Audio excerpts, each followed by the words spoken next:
উফ, আজকে প্রচণ্ড ঠান্ডা পড়েছে। এই শীতের রাতে রাস্তায় বেরোনো মানে পাপ করা। উফ, কি ঠান্ডা। অবিনাশ তার বাড়ি পৌঁছাতে পারলে বাঁচি।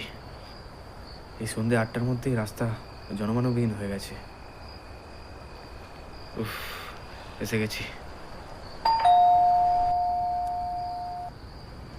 কে?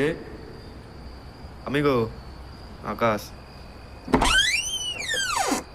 আয় আয় আয় আয়, ভেতরে আয়। ও, খুব ঠান্ডা না আজকে? হ্যাঁ, উফ, বাপরে, একদম গা ছুরি দিয়ে কেটে দেওয়ার মতো। কই দাও, তুমি একটা আমাকে কবচ দেবে বলেছিলে, তাড়াতাড়ি দাও। কেন রে, এত তাড়া কিসের? বস, শোন, আজকে রাতটা তুই আমার বাড়িতে খেয়ে যা, বুঝেছিস? ঠিক আছে, খেতে পারি, কিন্তু তোমার জীবনে একটা বেশ অলৌকিক ঘটনা বলতে হবে। আরে দূর দূর, ওইসব আবার কোনো ঘটনা হলো নাকি? না না, কি ওসব ঘটনা শুনে তোর লাভ নেই। না না, ওইসব বললে কিন্তু হবে না, তোমাকে শোনাতেই হবে। বেশ, শুনতে যখন তুই চাইছিস, তাহলে একটা ঘটনা তোকে বলছি, কিন্তু তুই আবার ভয় টয় পাবি না তো? আরে বাবা, না না, ওইসব তোমাকে ভাবতে হবে না, তুমি বলো তো।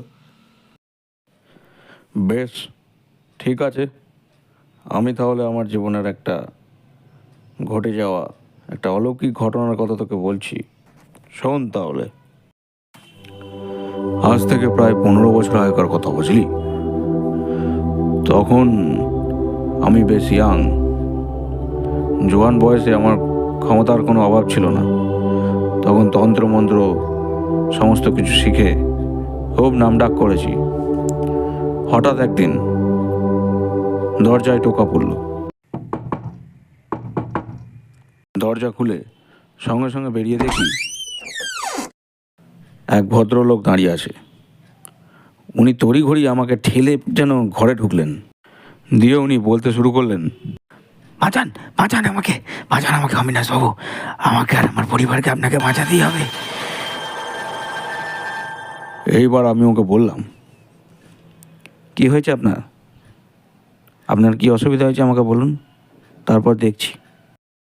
ভদ্রলোক বললেন, আর বলবেন না অবিনাশবাবু, দিন 7 থেকে আমার বাড়িতে টেকা দায় হয়েছে। কখনো রাত্রিবেলায় কেউ দরজায় লাথি মেরে দরজা ভেঙে পালাচ্ছে, কখনো কেউ বারান্দা ঝাড় দিচ্ছে, কখনো কেউ ছাদে লাফাচ্ছে। ভয়ঙ্কর সব কাণ্ড হচ্ছে, কিন্তু কাউকেই দেখা যাচ্ছে না। এই আত্মা ছাড়া কারুর কাজ নয় দাদা, এই আত্মা ছাড়া কারুর কাজ নয়। আপনি শান্ত হন। আপনার বাড়িতে যদি সত্যি আত্মা থেকে থাকে, তাহলে সেই আত্মা কেন, আত্মার পুরো গোড়াকে টেনে উপড়ে ফেলে দেওয়ার দায়িত্ব আমার। আপনি পরিষ্কার করে বলুন যে এটা কেন হচ্ছে, আপনার বাড়িতে কি কেউ? এবার উনি আমার কথা কেড়ে নিয়ে বললেন, হ্যাঁ হ্যাঁ অবিনাশবাবু, আপনি ঠিক ধরেছেন। দিন 7 আগে আমার দাদা গলায় দড়ি দিয়ে মারা যান। তারপর থেকে এই সব অদ্ভুত ঘটনা। আচ্ছা, তা আপনার পরিবারে কে কে আছে? আগে আমার পরিবারে আমি, আমার 2টো ছেলে, তারা খুব ছোট, দাদার বউ আর আমার স্ত্রী, বাস এই কজনই আছে। আচ্ছা, তা আপনার বাড়িতে কি কোনো অশান্তি হয়েছিল যার কারণে আপনার দাদা মারা যায়? দুঃখের কথা কি বলবো দাদা, আমার দাদা ছিলেন খুব ভালো মানুষ। একদিন হঠাৎ জানতে পারি যে আমার দাদা একটা লোককে প্রায় 1,00,000 টাকা ধার দেয়, কিন্তু সেই কথা বৌদি শুনে প্রচণ্ড অশান্তি করে এবং দাদাকে কিছু খারাপ মন্তব্য করে। তখন দাদা সহ্য না করতে পারে, গলায় দড়ি দিয়ে ঝুলে পড়ে। আমি দাহ করে এসেই সমস্ত দরজা জানলা বন্ধ করে দিই এবং সবাই একটা ঘরেই থাকতাম। হঠাৎ রাত্রিবেলা করে শুরু হতো সেই সব ভয়ঙ্কর কাণ্ড। উফ, কি যে ভয়ঙ্কর কাণ্ড, আপনাকে আর কি বলবো। আচ্ছা দেখুন, আপনার নামটা কি জানো?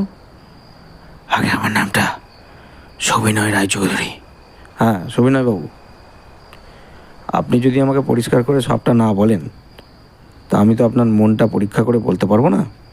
সুতরাং আপনাকে এই কথাটা বলতে হবে। কি কি হয়েছে পরিষ্কার সমস্ত ডিটেলসে আমাকে আপনি জানান, তারপর দেখছি। যেদিন আমার দাদা মারা যায় সেদিন রাত্রির বেলা থেকেই বাইরে কি যেন উঠোনে ঝাঁট দিচ্ছিল। ঝাঁটের শব্দে ঘুম ভেঙে আমরা অতিষ্ঠ হয়ে পড়েছিলাম। বাইরে আমি খুব সাহস করে বেরিয়ে দেখলাম কোথাও কিছু নেই। আচ্ছা, আর কি কি হয়েছিল এই 7 দিনে?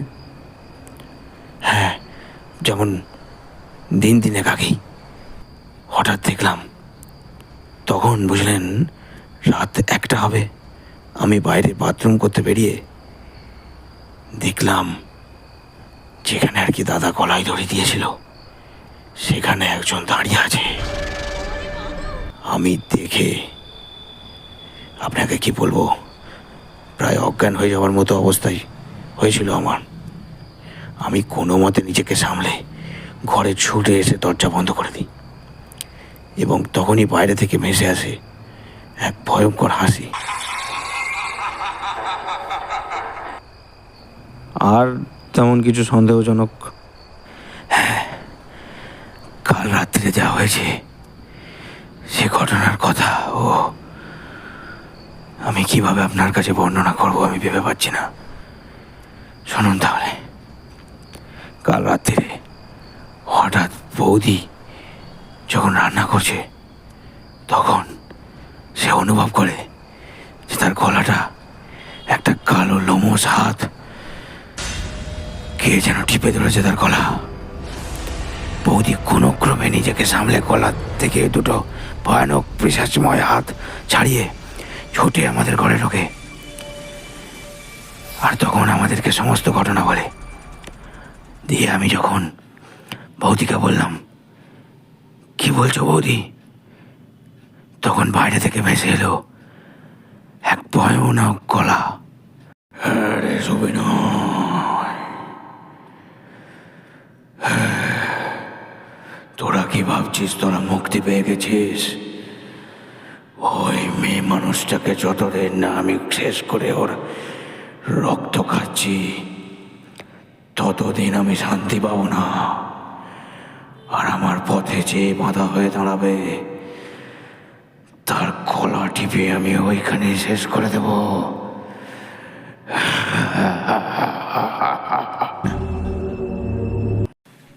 কি হলো অবিনাশ দা, থামলে কেন? আরে অনেক দিন এসব বলা অভ্যেস নেই তো, গলাটা ধরে গেছে। দাঁড়া দাঁড়া, একটু জল টল খাই।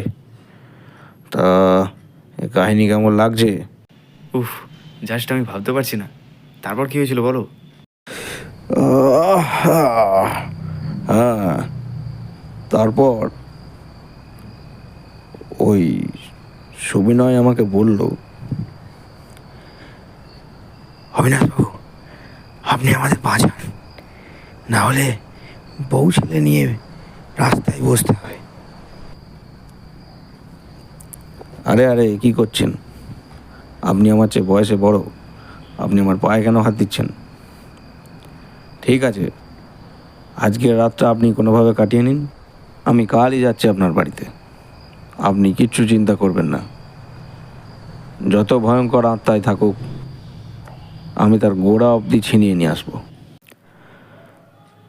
পরের দিন সকালবেলা আমি সবিনয়বাবুর বাড়ি গেলাম। সবিনয়বাবু, ও সবিনয়বাবু, দরজা খুলুন, আমি অবিনাশ। দরজা খুললে সবিনয়বাবু বেরিয়ে এলেন। আসুন অবিনাশবাবু, আমি আপনার অপেক্ষাতে অধৈর্য হয়ে বাড়িতে আর থাকতে পারছিলাম না। আসুন, এই দালানটায় বসুন। আমার বাড়িতে চেয়ার টেয়ারের অত ব্যবস্থা নেই, কিছু মনে টনে করবেন না যেন। আরে না না, আমি এমন কোনো ভিআইপি মানুষ নয়। আমার গলাটা শুকিয়ে গেছে, আমাকে যদি এক গ্লাস জল দিতেন। এ কি বলছেন?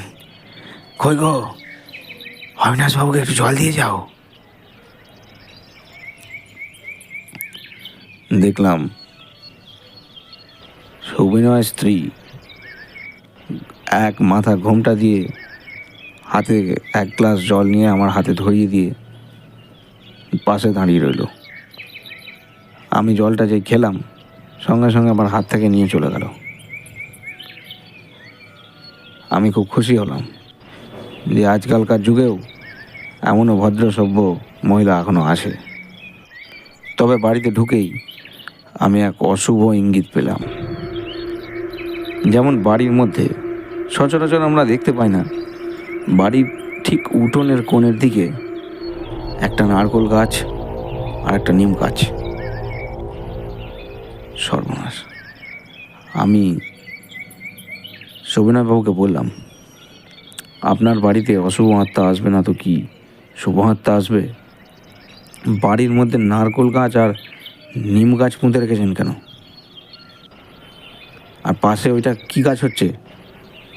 আগে ওটা বেল গাছ। উফ! আপনি কি এইটুকুনিও জানেন না বাড়িতে বেল গাছও রাখতে নেই?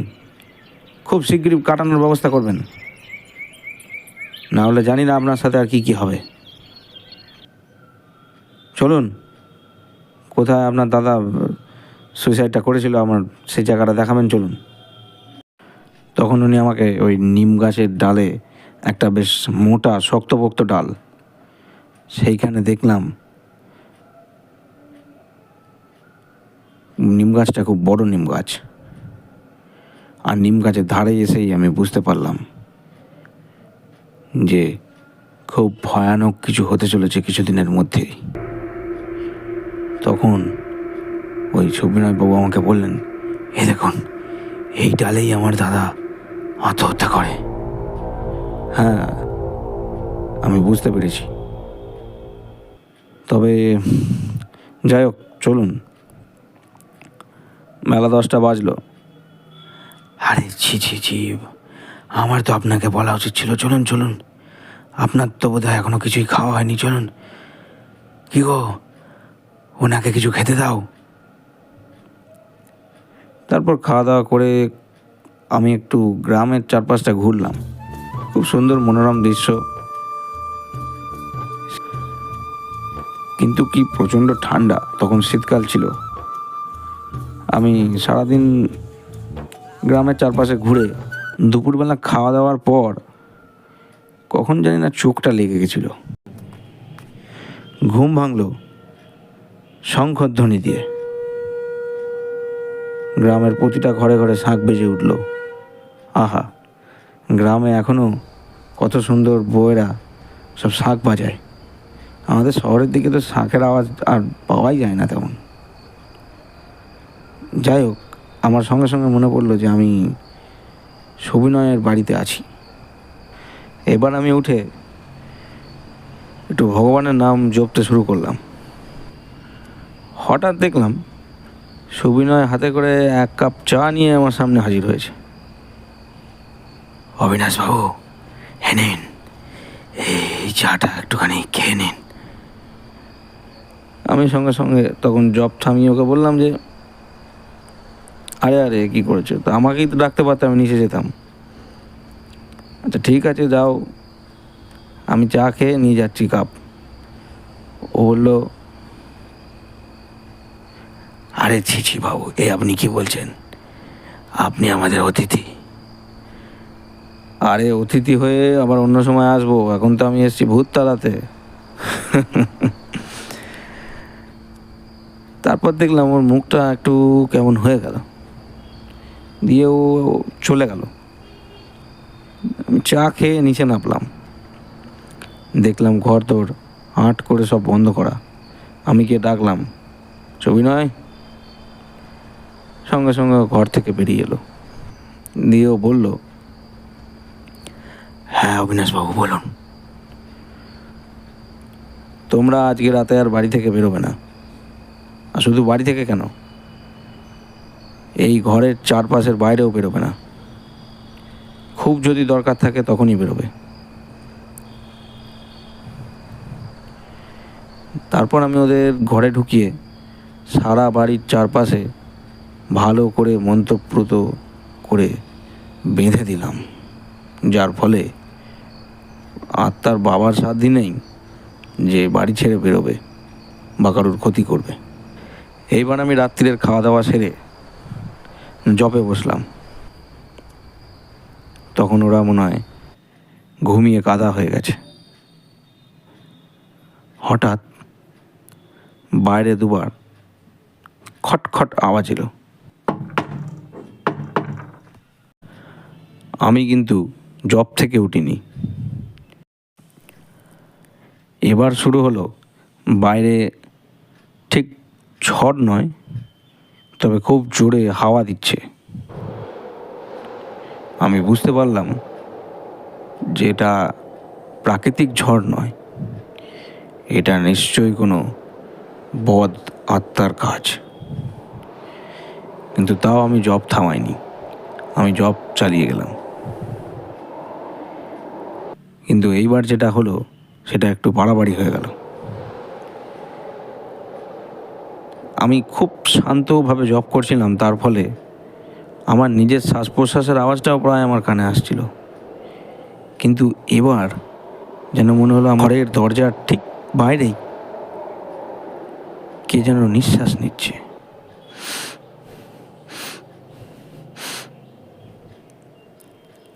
মানে সম্পূর্ণ বোঝা যাবে যে কেউ একজন ঘরের বাইরে দাঁড়িয়ে আছে। আমি তখনও জব থামালাম না। কিন্তু এইবার একটা ভয়ঙ্কর কাণ্ড হলো। বাইরে থেকে ভেসে এলো কিছু খোনা গলার আওয়াজ। কে ভাবছিস তুই আমার হাত থেকে এদের বাঁচাবি? কখনো পারবি না। তুই তো আর সবসময় এই বাড়িতে বসে থাকবি না।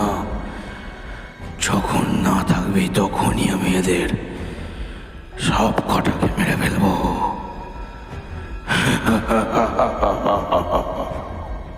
এইবার আমি ওই বাইরের গলা উদ্দেশ্য করে কিছু কথা বললাম। তাই নাকি রে পিশাচ? তাহলে দেখাই যাক কে কাকে মারে আর কে কাকে বাড়ি থেকে তাড়িয়ে দেয়। এরপর আর কোনো আওয়াজ হলো না। আমি আবার ফিরে গেলাম আমার বিছানায়। জব করতে করতে কখন যে চোখের দুটো পাতা মিলিয়ে গেছে তা আমি আর বুঝতে পারিনি। যখন ঘুম ভাঙলো দেখি সকাল হয়ে গেছে। আমি নিচে নামলাম, দেখলাম যে যার কাজ করছে, আর সবিনয় ওর ছেলেগুলোকে পড়াচ্ছে। আমাকে দেখেই ও বলল, আসুন অবিনাশবাবু, বসুন এই চেয়ারটাতে। আমি ওকে বললাম, কি সবিনয়, কালকে আর ভূত প্রেতের কোনো রকম খেলা দেখনি তো? ও ও আমায় বলল, আগে আশ্চর্য অবিনাশবাবু, কালকে একটা টু শব্দ পর্যন্ত হয়নি। হয়তো আমরা বেঁচে গেলাম। হ্যাঁ, কিন্তু সেটা যতক্ষণ আমি আছি। তারপরে কি করবে? তাহলে বাবু আমাদের কি হবে? আপনি একটা কিছু করুন। হ্যাঁ, তোমার বাড়িতে তো আমার সেজন্যই আসা। শোনো, এদিকে কিছু কথা আছে। তোমরা আজকের রাতটা অন্তত এই বাড়ি থেকে অন্য কোথাও গিয়ে রাত্রিটা কাটাও। কেন কেন অবিনাশবাবু, আমরা কি এই বাড়িতে থাকলে কোনো অসুবিধা আছে? হ্যাঁ আছে বলেই তো বলছি। আজকেই আমি কিছু একটা ব্যবস্থা করব, নয় এসপার নয় ওসপার। কিন্তু তোমরা এই বাড়িতে থাকলে তোমাদের বিপদ হতে পারে। আর তোমাদের বাচ্চা দুটোর কথা অন্তত ভাবো। আর তোমার বৌদি তো আছেই, যার ওপর রাগ তোমার দাদার সব থেকে বেশি। তোমরা আজকের রাতটা অন্য কোথাও কাটাও। কিন্তু বাবু, আপনাকে একা ছেড়ে আমি কি করে পালাই? আমার কিচ্ছু হবে না, তুমি আমার কথা ভেবো না। তুমি তোমার পরিবারের কথা ভাবো। যাও, সকালবেলা খাওয়া দাওয়া করে বেরিয়ে পড়ো। আর আর আপনি? তোমাকে বললাম না, আমি আমার ব্যবস্থা ঠিক করে নিতে পারবো। আর তোমার বাড়ির আনাচে কানাচে আমার ঘোরা হয়ে গেছে কালকেই। আমি আজকে রাতেই কিছু একটা ব্যবস্থা করছি। বেলা হতেই ওরা রান্নাবাড়ি সেরে খেয়েতে সবাই মিলে সুবিনয়ের শ্বশুর বাড়ির দিকে রওনা হয়ে গেল। আমি সারাদিন ধরে বসে কি করব না করব প্ল্যান করতে লাগলাম। কিছু একটু বানিয়ে খেয়ে নিলাম, ওই আলু সেদ্ধ ভাত মনে হয় খেয়েছিলাম।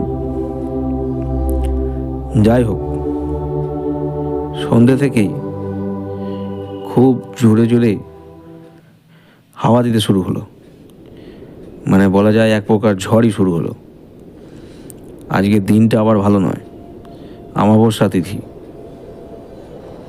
দেখা যাক ভূত বাবাজির দেখা কতক্ষণে পাওয়া যায়। আমি ঠিক উঠোনের মাঝখানে, অর্থাৎ যেখানে সুবিনয়ের দাদা আত্মহত্যা করেছিল তার ঠিক 10 হাত দূরেই যজ্ঞের সমস্ত কিছু নিয়ে বসে পড়লাম। তারপর আগুন ধরিয়ে আমি সুবিনয়কে একটা ফোন করলাম। হ্যালো। হ্যাঁ সুবিনয়, তুমি এখন শ্বশুরবাড়িতে আছো তো? আগে হ্যাঁ, কেন বলুন তো? তুমি ঠিক রাত্রির 11:30টার দিকে শ্বশুরবাড়ি থেকে বেরিয়ে পড়বে। 1 ঘন্টা তো লাগে নাকি? আগে হ্যাঁ, কেন বলুন তো? কোনো প্রশ্ন না করে সপরিবারে চলে আসবে। এলেই দেখতে পাবে কি হয়। আচ্ছা ঠিক আছে, আপনি যা বলবেন তাই হবে। এই বলে আমি আবার যজ্ঞের কাঠে আগুন ধরাতে লাগলাম। ঝোড়ো হাওয়া শুরু হলো। মানে সবটাই অন্যরকম। মানে বোঝা যাবে যে আশপাশে ঝড় নয়, শুধুমাত্র এই বাড়ির এই উঠোনটুকুনিতেই যেন ঝড় হচ্ছে। কি ভয়ঙ্কর ঝড়, যেন যজ্ঞের কুণ্ডলিতে যা যা আছে সমস্ত কিছু উড়িয়ে নিয়ে চলে যাবে। কিন্তু আমিও ছাড়বার পাত্র নয়। মন্ত্র পড়তে শুরু করলাম। ওম নমঃ ওম নমঃ। তারপর যজ্ঞে দুবার ঘি ঢালতেই চারিদিকের হাওয়া যেন আরও ঘিরে রইল আমাকে। প্রচণ্ড হাওয়া শুরু হলো এবার, যেন আমাকে শুদ্ধ উড়িয়ে নিয়ে চলে যাবে। কি ভয়ঙ্কর। আর এক একটা গাছের ডাল ভেঙে পড়তে শুরু করলো আস্তে আস্তে। নারকেল গাছের সমস্ত নারকেল যেন উড়ে এসে আমার মাথার চারপাশে পড়ছে।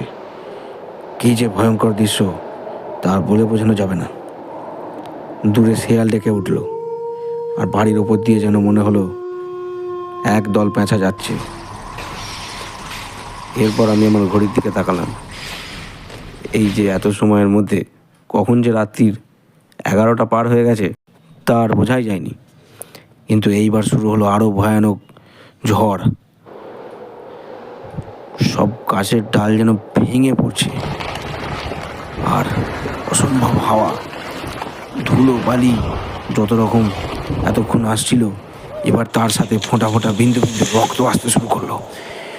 যে কি ভয়ঙ্কর দৃশ্য তার বলার নেই। চারিদিকে যেন মনে হলো কারা যেন হাসছে।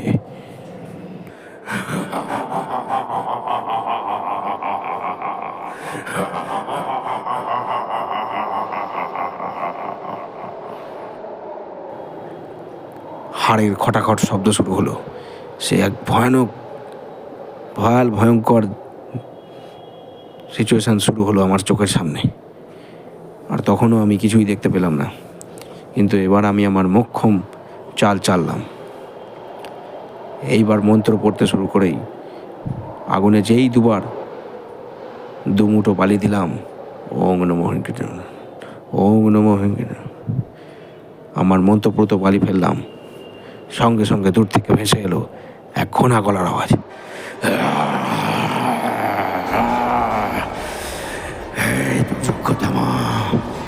থামো, থামা তোর যজ্ঞ। আমার গা হাত পা জ্বলে পুড়ে গেল, না হলে কিন্তু আমি তোকে শেষ করে দেব। এই, তোর যদি সাহস থাকে তো আমার কিছু করে দেখা, আর এই নিরীহ মানুষগুলোকে ছেড়ে দে। ততক্ষণে দেখতে পেলাম যে সবিনয়ের সাথে তার বৌদি আর দুজন বাচ্চা নিয়ে তারা হাজির হয়েছে। তারা উঠোনের একপাশে কাঠ হয়ে দাঁড়িয়ে আছে, আর আমাকে কিছু একটা বলার চেষ্টা করছে, কিন্তু ভয়ে তার মুখ দিয়ে এক ফোঁটা আওয়াজও বেরোচ্ছে না। আর ওদিক থেকে ভেসে আসছে সব ভয়ঙ্কর চিৎকার।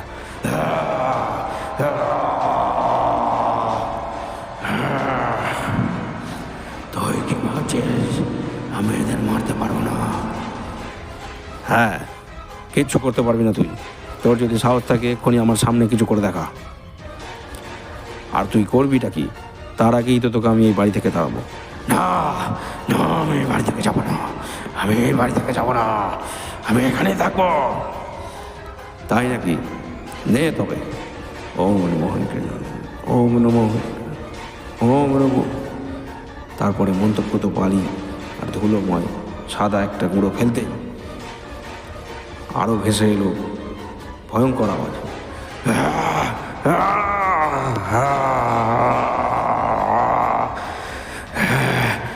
তোর যোগ্য থামা, তোর যোগ্যটা থামা বলছে। তুই যতক্ষণ না এখান থেকে যাচ্ছিস আজকের যজ্ঞ মোটেই থামবে না। তোকে আমি জ্বালিয়ে পুড়িয়ে খাক করে রেখে দেবো। ঠিক আছে ঠিক আছে, আমি চলে যাচ্ছি, আমি চলে যাচ্ছি। তুই চলে তো যাচ্ছিস বলছিস, কিন্তু তার প্রমাণ কি? আমি যে গাছে গলায় দড়ি দিয়েছিলাম সেই ডালটা ভেঙে দিয়ে যাব। বেশ, তোর ইচ্ছায় তাহলে পূরণ হোক, যা এখনই। তারপরেই বলতে বলতেই চোখের নিমিষে মরমর করে ভেঙে পড়লো সেই নিম গাছের ডাল, আর আমার মাথার উপর দিয়ে ভেসে চলে গেল এক প্রচণ্ড জোরে হাওয়া, যার ফলে আমার চোখের আগুন নিভে গেল। অবাক হয়ে দেখলো সেই দৃশ্য সুবিনয় আর তার পরিবার। তারপরই সব চুপচাপ। আমি এবার ওদের বললাম, যাও, আজ থেকে তোমরা মুক্ত, তোমাদের আর কোনো ভয় নেই। সুবিনয় বলল, আপনি আমাদের বাঁচালেন অবিনাশবাবু, আপনার ঋণ আমরা কোনোদিন শোধ করতে পারবো না। আপনি আপনি মানুষ নয়, আপনি ভগবান। শোনো, ভগবানকে আমার জায়গায় এনে এত ছোট করো না। আমি একজন নিমিত্ত মাত্র, কিছু তন্ত্রমন্ত্র জানি, সে বিদ্যা দিয়েই তোমাদের বাঁচালাম। ভবিষ্যতে এই সব গাছ আর বাড়িতে রেখো না, কেটে ফেলো। আর তোমার দাদার নামে পিণ্ডিটা গয়ায় গিয়ে দিয়ে আসবে, তাহলেই তোমার দাদা প্রেতজনি থেকে উদ্ধার পাবেন। আমি চলি, ভোর হয়ে এলো, তোমরাও শান্তিতে থাকো। এই বলে আমি আমার বাড়ির দিকে রওনা দিলাম। গল্প এখানেই শেষ হলো। তা কেমন লাগলো আজকের ভৌতিক কাহিনী? আরে অবিনাশ দা বলো না, জাস্ট আউটস্ট্যান্ডিং গল্পটা, হেব্বি লাগলো, হেব্বি। কিন্তু এই ঘটনা তোমার জীবনে সত্যি সত্যি হয়েছিল? এ তো অবিশ্বাস্যকর। হ্যাঁ রে, সত্যি এরকম ঘটনা আমার সাথে একবার হয়েছিল, আর একবারই নয়, অনেকবার। সে আমার জীবনে অনেক ঘটনা আছে, তার মধ্যে এটা একটা। তুই শুনতে চাইলি তাই তোকে শোনালাম। ঠিক আছে, চল, অনেকটা রাত হয়ে গেল, এবার খাওয়ার দাওয়া সেরে শোয়ার ব্যবস্থা করি। হ্যাঁ চলো, আর আজকে রাতে আর আমি একা বাড়ি ফিরতেও পারবো না। শেষ হলো আমাদের আজকের গল্প, প্রেত জাগানোর রাত। তো গল্পটি আপনাদের কেমন লাগলো যারা কমেন্টে জানাবেন, এবং গল্পটি ভালো লাগলে আমাদের চ্যানেলটিকে সাবস্ক্রাইব করে দেবেন, যাতে আমাদের গল্প সবার আগে আপনাদের কাছে পৌঁছে যায়। ধন্যবাদ।